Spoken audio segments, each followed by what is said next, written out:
Hi, പുതിയ വീഡിയോയിലേക്ക് സ്വാഗതം. ഡിസംബറായി, ഇനിയിപ്പോൾ ക്രിസ്മസൊക്കെ അടുക്കാറായില്ലേ. ഇനി നമുക്ക് ക്രിസ്മസ് വിഭവമായ പിടിയും കോഴിക്കറിയും. ഇത് നല്ലൊരു ടേസ്റ്റുള്ളൊരു വിഭവമാണ്. ഇതെല്ലാവരും ട്രൈ ചെയ്ത് നോക്കണം.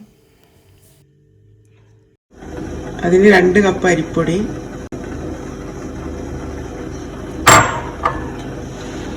1 ടീസ്പൂൺ ചെറിയ ജീരകം, വെളുത്തുള്ളി ഒരു 3-4 പീസ്, ചെറിയുള്ളി ഇത്ര 5-6 എണ്ണം വേണം. ഇത് ചതച്ചെടുക്കണം.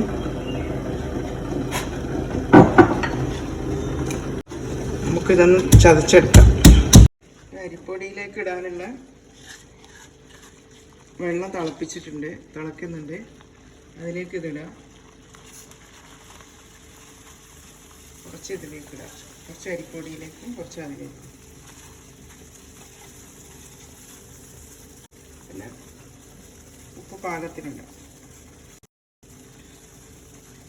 കുറച്ച് ഉപ്പ് ഈ വെള്ളത്തിലിടാം. തേങ്ങ ഒരു 3 ടീസ്പൂണ് തേങ്ങ നന്നായി തിരുമ്മി യോജിപ്പിക്കുക. ഈ തിളച്ച വെള്ളം ഇതിലേക്ക് ഒഴിക്കുക.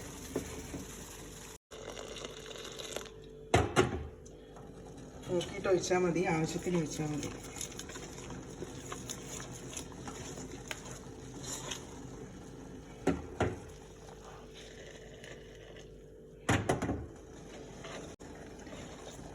ഇതിൻ്റെ ചൂടൊന്ന് തണിഞ്ഞ് വരുമ്പോൾ നന്നായി കുഴക്കുക. കുഴച്ച് ചെറിയ ബോളുകളാക്കുക. നന്നായി കുഴച്ചെടുത്തിട്ടുണ്ട്. നന്നായി ഓരോ നെല്ലിക്കേൻ്റെ വലുപ്പത്തിൽ ഇങ്ങനെ ആക്കാം.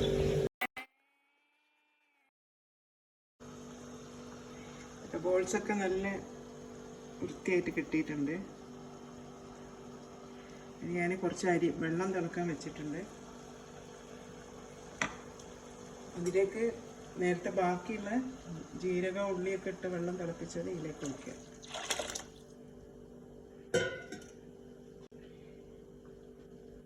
ഈ തിള വന്നിട്ടേ ഇതിടാൻ പാടുള്ളൂ, അല്ലെങ്കിൽ ഇത് കലങ്ങിപ്പോകും.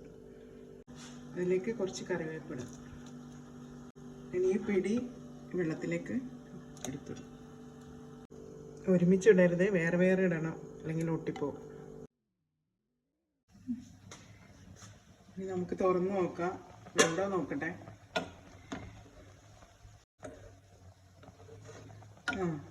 പിടിയൊക്കെ നന്നായി വെന്തിട്ടുണ്ട്. ഇനി ഇതിൻ്റെ ഈ വെള്ളം കുറുകിയെടുക്കാൻ 1 സ്പൂണ് അരിപ്പൊടിയിൽ കുറച്ച് തേങ്ങാപ്പാൽ കലക്കി ഒഴിക്കുക. അപ്പോൾ ഇത് നന്നായി കുറുകി വരും. ഇത് റെഡി ആയിട്ടുണ്ട്. അതിലേക്ക് ഒരു 1/2 ഗ്ലാസ് തേങ്ങാപ്പാലിൻ്റെ 1/4 പാലാണിത്. നല്ല കട്ടിയുള്ള പാലാണ്. ഇതും കൂടെ ഒഴിച്ചു കൊടുക്കുക.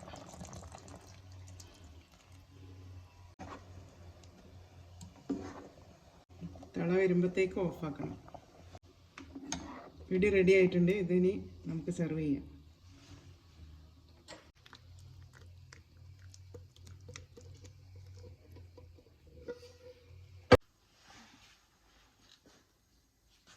ഇനി നമുക്ക് ആ പിടിക്ക് വേണ്ടിയിട്ടുള്ള ഒരു ചിക്കൻ കറി ഉണ്ടാക്കാം. ഒരു നാടൻ ചിക്കൻ കറി. പിടിയും ചിക്കൻ കറി നല്ല കോമ്പിനേഷനാണ്.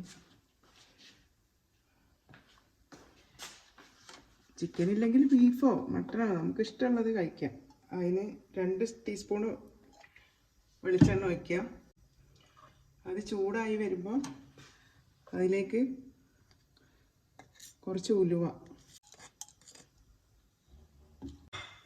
പൊട്ടണം. ഉലുവ പൊട്ടിയാലേ അതിൻ്റെ ടേസ്റ്റ് ഉണ്ടാവുള്ളൂ. ഉലുവയൊക്കെ പൊട്ടിയിട്ടുണ്ട്. അതിലേക്ക് കുറച്ച് പെരിഞ്ജീരകം, ഒരു 1/2 ടീസ്പൂൺ പെരിഞ്ജീരകം, അതും പൊട്ടണം. 2 സവാള ചെറുതായി കട്ട് ചെയ്ത് അതും കൂടി ഇട്ട് കൊടുക്കുക.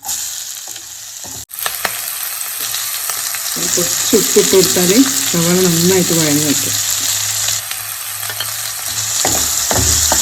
ഇതിൻ്റെ ബാക്കി ഇട്ടാൽ മതി കേട്ടോ കറി വെക്കുമ്പോൾ. സവാള നന്നായി വഴന്ന് വന്നിട്ടുണ്ട്. അതിലേക്ക് ഒരു ചെറിയൊരു തക്കാളി അതിട്ട് കൊടുക്കാം. ഞാൻ കുറച്ച് വെളിച്ചെണ്ണ എടുത്തിട്ടുള്ളൂ. ആവശ്യമുള്ളവർക്ക് കൂടുതലും കൂട്ടാൻ കുറച്ചൊക്കെ ചെയ്യാം. ഒരു 3 പച്ചമുളക്. അതിലേക്ക് പൊടികളൊക്കെ ഇടാം. ആദ്യം മഞ്ഞൾപ്പൊടി 1 ടീസ്പൂണ്, മല്ലിപ്പൊടി. മല്ലി ഞാൻ വറുത്ത് പൊടിച്ചതാണ്. 2 ടീസ്പൂൺ മല്ലിപ്പൊടി, പിന്നെ കാശ്മീരി ചില്ലി അതൊരു 3 ടീസ്പൂൺ. എരിവുണ്ടാവില്ല, കൂടുതൽ വേണമെങ്കിൽ കൂടുതൽ വേണം. ഗരം മസാല 1/2 ടീസ്പൂൺ.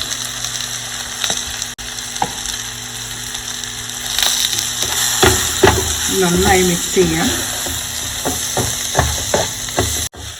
നല്ല ഡാർക്ക് കളറായിട്ടുണ്ട്. അതിലേക്ക് ചിക്കൻ ഇടാം. കഴുകി വൃത്തിയാക്കി വെച്ച 1 കിലോ ചിക്കൻ ഉണ്ട്.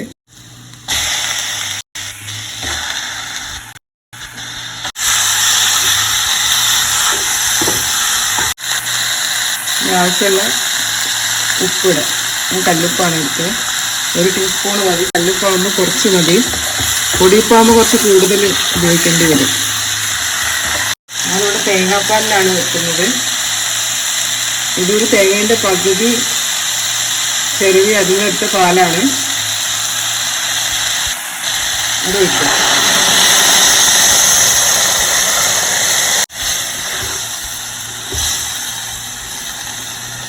കുറച്ച് കറിവേപ്പിലയും കൂടെ ഇടാം. ഇത് മൂടി വെക്കാം. നമുക്ക് ചിക്കൻ കറി ഒന്ന് തുറന്ന് നോക്കാം. ഞാനൊരു കാര്യം പറയാൻ വിട്ടുപോയി. ഇഞ്ചിയും വെളുത്തുള്ളിയും പേസ്റ്റ് 1 ടീസ്പൂൺ വേണം. ഞാൻ ഇതിൽ ആഡ് ചെയ്തിട്ടുണ്ട്. വീഡിയോയിൽ കാണിക്കാൻ പറ്റിയില്ല. നിങ്ങളുണ്ടാക്കുമ്പോൾ അതും കൂടെ ആഡ് ചെയ്തിട്ടുണ്ടാകും. നന്നായി കുറുകിയിട്ടുണ്ട്. അധികം വെള്ളം പറ്റണ്ട, അപ്പോൾ അത് കഴിക്കാൻ പറ്റില്ല. അതിൻ്റെ കൂടെ കഴിക്കാനുള്ളതല്ല. റെഡിയായി. ബ്രേക്ക്ഫാസ്റ്റ് ഇതാണ് ഇന്നത്തെ. മക്കൾക്കൊക്കെ ഭയങ്കര ഇഷ്ടമായി. നല്ല അടിപൊളിയാണ്. എല്ലാവരും ഉണ്ടാക്കി നോക്കണം.